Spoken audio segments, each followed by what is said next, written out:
एक बार नदी में बाढ़ आ गई, पूरा गांव बह गया।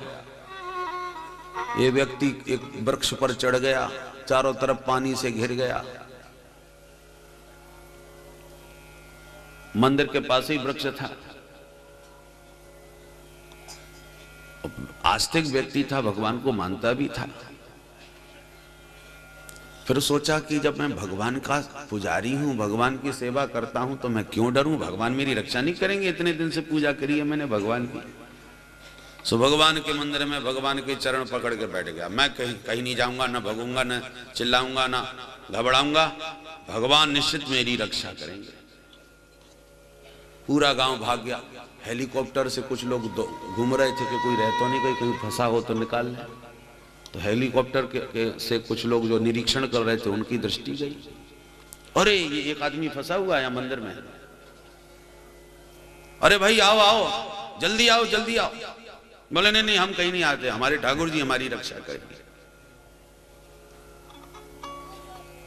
जब नहीं गया तो भैया तू जाना, हेलीकॉप्टर तो उड़ गया। थोड़ी देर में पानी बढ़ता गया, बाढ़ का पानी बढ़ता गया, बेचारा बह गया और गोविंदाय नमो नमः हो गया।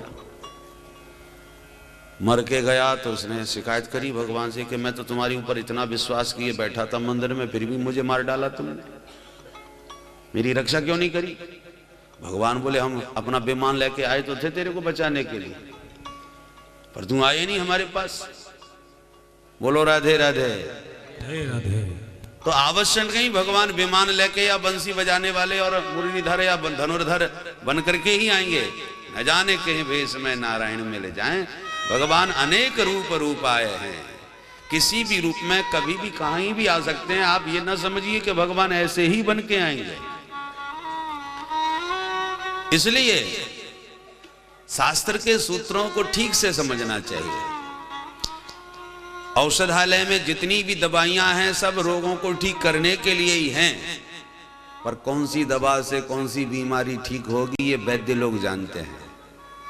और मनमुखी दवा खा ली तो गड़बड़ भी हो सकता है, उल्टा। ऐसी शास्त्रों के औषधालय में सुंदर सुंदर जीवनोपयोगी औषधियों के सूत्र हैं। ये सूत्र क्या है? औषधियों की तरह, इससे हमारे जीवन की चिकित्सा होती है। परंतु कभी कभी हम मनमुखी बातें जब करने लगते हैं कि न कोई हमारा आदर्श है, न हमारी कोई गुरु परंपरा है, जो ग्रंथ हाथ आ गया पढ़ने लगा, जो बात समझ में आ गई बस वही आचरण करने लगे। ऐसी स्थिति में जो मनमुखी लोग होते हैं वो गलत उल्टे सीधे सूत्रों को पकड़ के उल्टी सीधी व्याख्या करके अर्थ का अनर्थ भी कर डालते हैं और भटक भी जाते हैं जीवन में। इसलिए सदगुरु की महिमा में हमारे धर्मशास्त्रों ने बहुत सावधान किया कि बिन गुरु भव निधि तरय न कोई, जो विरंच शंकर सम होई। गुरु का आश्रय अवश्य लो। आप कितने भी बीमार हो, कितनी भी दवा की औषधियों की आपको जरूरत हो, कितनी भी दवा आपके घर में हो, पर किसी वैद्य से जरूर परामर्श लो, नहीं तो दवा उल्टा सीधा खा करके और भी गड़बड़ा सकते हो। हमारे शास्त्रों में सारे सिद्धांत हैं, पर आपको कहां किस विषय की आवश्यकता है ये आपके पास विवेक होना चाहिए, और वो विवेक सदगुरु के द्वारा प्राप्त होता है। प्यार से बोलो राधे राधे राधे राधे। क्योंकि भगवान सब करेंगे, भगवान सब करेंगे यूं कह करके हम लोग कभी कभी कितने निकम्मे हो गए। एक समय वो आया कि यवनों ने, मिलेच्छों ने हमारे मंदिरों को तहस नहस कर दिया, ध्वस्त कर दिया, और भगवान के नाम पर हम निकम्मे बने बैठे हैं। इसलिए आत्मरक्षा के लिए, अपने धर्म रक्षा के लिए हमें सतत सावधान रहना चाहिए। जितना बल बुद्धि विवेक भगवान ने दिया है उसका सही दिशा में हमें उसका प्रयोग करना चाहिए। जब हम असहाय हो जाएंगे, जहां हमारी बुद्धि बल विवेक काम नहीं करेगा, वहां पर भगवान की कृपा हमारे साथ। उदाहरण से देखिए, महाभारत का युद्ध सामने आया, अपने सगे संबंधियों से लड़ने की बात आई तो अर्जुन तो धनुष बाण छोड़ के भागने लगा। सन्यासी बन जाऊंगा, भिक्षा मांग लूंगा, कैसे भी रह लूंगा, पर अपने सगे संबंधियों को नहीं मार सकता। और जहां अर्जुन ने युद्ध भूमि को छोड़ के महात्मा बनने का, भिक्षुक बनने का विचार व्यक्त किया, भगवान ने बुरी तरह उसे फटकार दिया। और एक वीर पुरुष क्षत्रिय को सबसे बुरी गाली क्या है? नपुंसक, नपुंसकता की। क्लैब्यम मास्म गमः पार्थ। भगवान ने अर्जुन को यही गाली देके फटकारा। रणभूमि के में आकर, शत्रु दल के सन्मुख आकर के नपुंसकता की बात करता है, बहुत बुरी तरह फटकारा। अज्ञानी है और ज्ञानियों जैसी बातें करता है। गतासून नानु सोचंती पंडिता, पंडितों जैसी बातें करता है। डांटा। अब जरा विचार करके देखिए अर्जुन क्या गलत कह रहा था। मैं अपनों को नहीं मारूंगा, ये मेरे पितामह भीष्म जिनकी गोदी में मैं खेला हूं, ये मेरे गुरुदेव द्रोणाचार्य जी जिनके चरण की वंदना हमेशा करके उनका बड़ा लाडला चेला बन के रहा हूं, इन पर मैं बाण चलाऊंगा, इनको मारूंगा क्या? तो सुनने में लगता है कि अर्जुन ठीक ही कह रहा है। और उसने ये कहा कि मैं इसके बदले में भिक्षा मांग लूंगा, सन्यासी बन जाऊंगा, मुझे राज्य नहीं चाहिए। तो सुनने में तो लग रहा है कि बिल्कुल ठीक कह रहा है। कितना उसके अंदर सब अपने प्रति, अपनों के प्रति स्नेह है, अच्छी बात। और बदले में भगवान ने उसको कितना डांटा और युद्ध में प्रवीण कर दिया कि युद्ध की उपस्थिति में तुम क्षत्रिय होकर के और कायरों की तरह भाग रहे हो, ये तुम्हारा धर्म नहीं है, ये धर्म विरुद्ध। स्वधर्मे निधनम श्रेयः। इस समय तुम्हारा स्वधर्म यह नहीं कहता कि तुम रण से विमुख होकर के भाग जाओ। तुम्हारी अपकीर्ति कितनी होगी सोचो। और मारना कोई गला काटने से नहीं होता। यदि यहां मरोगे तो वीरता की गति प्राप्त करोगे, और यहां से विमुख होकर मरोगे तो मरना तो एक दिन सबको ही है, हजारों मौत मरोगे। संभावितस्य चा कीर्ति मरणादति रिच्यते। तो डांटा फटकारा, सावधान किया, आत्म तत्व का उपदेश दिया। जब धर्म का बोध हुआ, आत्म स्वरूप का बोध हुआ, सोई अर्जुन धनुर्धर बन करके युद्ध में सावधान हो गया। भगवान बोले मैं तेरे साथ हूं, मैं तेरा सारथी हूं, डरता क्यों है? तो भगवान सारथी बने किसके? धनुर्धारी अर्जुन के, कायर अर्जुन के नहीं है साथ। कायर अर्जुन के साथ भगवान नहीं है, धनुर्धर अर्जुन के साथ भगवान खड़े हैं उसकी सहायता करने के लिए। यत्र योगेश्वरः कृष्ण यत्र पार्थो धनुर्धरः।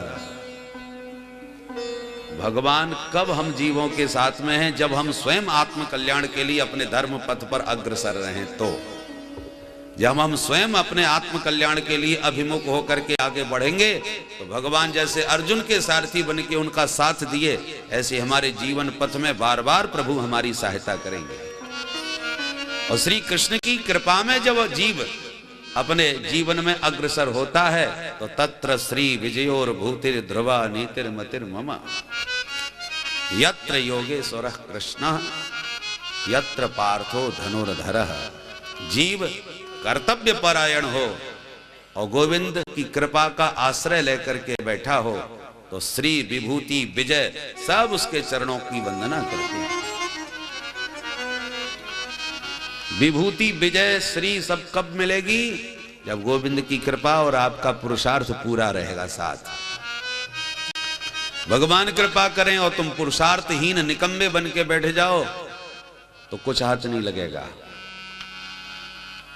बोले साहब वचन तो खूब कह रहे हैं, एक भरोसा, एक व्रत, एक आस विश्वास, ऐसे कई शब्द हैं। अजगर करे न चाकरी, पंछी करे न काम, दास मलूका यूं कहें सबके दाता राम, व्यास भरोसे कुमर के सोवत पांव पसार। ऐसे कई वचन हैं जिसमें ये लगता है कि ये महात्मा लोग तो कह रहे हैं सोवत पांव पसार, हम तो पांव पसार के सो रहे, हमें किसी की कोई चिंता परवाह नहीं, जो होना वो होगा। तो सोवत पांव पसार का मतलब ये नहीं है कि वो कुछ नहीं करते। एक क्षण को भी व्यक्ति कुछ कर्म किए बिना रह नहीं सकता। तो क्या वो 24 घंटे पांव पसार के सोते रहते हैं महात्मा? ना, महात्माओं जैसा श्रम तप तो कोई कर नहीं सकता। तो फिर ऐसा क्यों कह रहे हैं, हम तो व्यास भरोसे की कुमर के सोबत पांव पसार के सोने में मतलब है, तात्पर्य है निश्चिंतता। भगवान ने जो काम दिया है कर्तव्य का वो हम पूरा कर रहे हैं, भजन साधन तप सब कर रहे हैं, परंतु चिंता किसी बात की नहीं करते कि क्या होगा। हम लोग भविष्य को लेके चिंता में 24 में बने रहते हैं, और महात्मा लोग अपना काम ईमानदारी से करते हैं और भगवान के विश्वास पर करते हैं। विश्वास इतना प्रबल होता है कि किसी भी काम करने में हमें चिंता नहीं होती कि हाय हमारे भविष्य में क्या होगा। यह है निश्चिंतता का द्योतक। सोबत पांव पसार का मतलब है हम प्रभु के भरोसे पर निश्चिंत हैं कि हम अपना जो काम कर रहे हैं वो सही ठाकुर जी के पथ पर ईमानदारी से चल रहे हैं, जो होगा ठाकुर जी की कृपा से बढ़िया ही होगा, इसलिए कभी चिंता नहीं करते।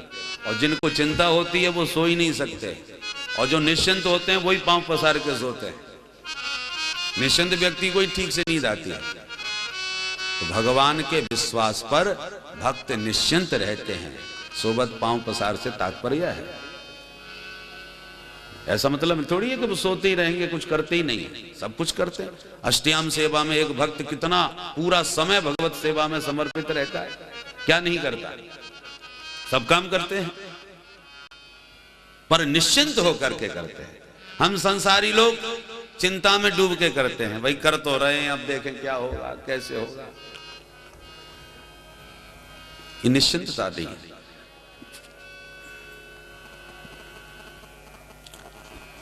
कितने बंदर थे समुद्र के तट पर,